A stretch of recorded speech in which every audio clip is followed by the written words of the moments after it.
Hello champions, welcome to all. Here we start our new chapter of class 12 biology, that is human health and disease. So let's start. First we understand what is health. So here we have a definition of health that is given by WHO, and according to board exam point of view this is super important. So what it says? It says health is a state of complete physical, mental and social well-being and not merely an absence of disease. It means that if anyone is not suffering from any disease, we cannot say that the person is healthy or not. For being healthy, one should be physically, mentally and socially well first. Okay. So students, the major factors which affect human health are they may be genetic disorders, any infections, our lifestyle and so on. And we should follow a balanced diet, personal hygiene and regular exercise to maintain good health. So let's understand disease. Kids, we can understand disease as any change from normal state that cause discomfort or disability in health is simply disease. Okay, means any condition which interfere with the normal functioning of the body and cause disorder is disease. Okay, as we know, the disease causing organisms are called pathogens, and pathogens get enters the human body through various means and multiply and interfere with the normal vital activity. Let's move ahead. Now we will understand classification of disease. Mainly diseases are classified into two main types. Okay, that is congenital disease and acquired disease. Here, congenital disease are basically innate disease which are present by birth. They may be due to mutation and certain abnormalities, even due to some environmental factors. Examples are mentioned here.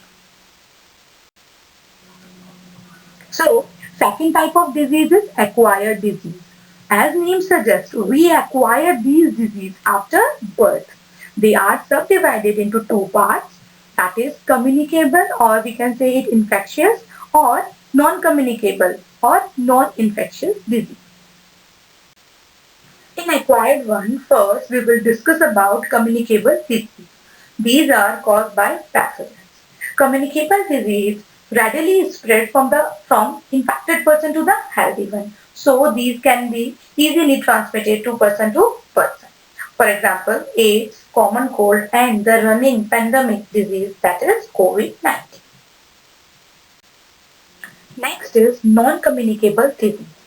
These are not transmitted from one person to the other, or we can say that they remain confined to the person in which they develop. For example, diabetes, arthritis, cancer, etc.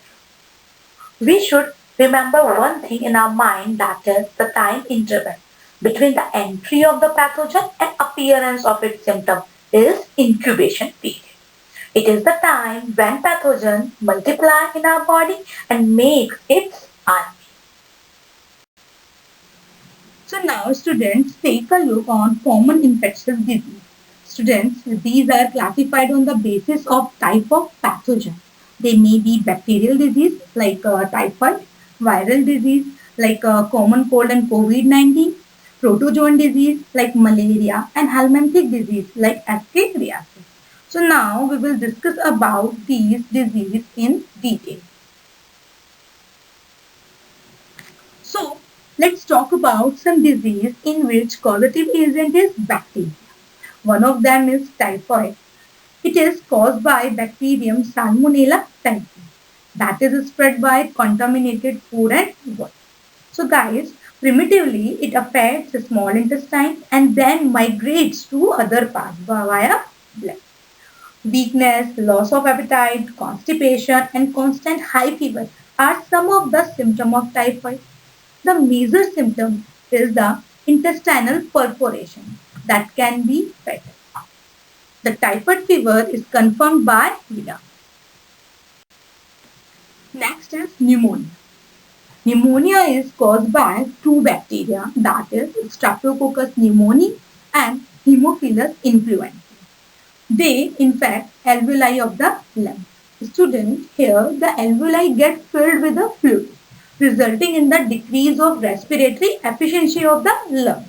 And we can say that it leads to severe problems of respiration. The pneumonia is spread by inhaling droplets from infected person or sharing things also. Here, fever, chills, cough are the major symptoms of pneumonia. In severe cases, lips and fingernails turn grey to bluish in color. Here, two things are important in bacterial disease. That is, intestinal perforation is the major symptom of typhoid and fluid-filled alveoli is the major symptom of pneumonia.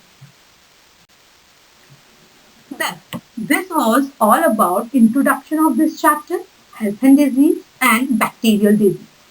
In the next session, we will be discussing about remaining part of the chapter.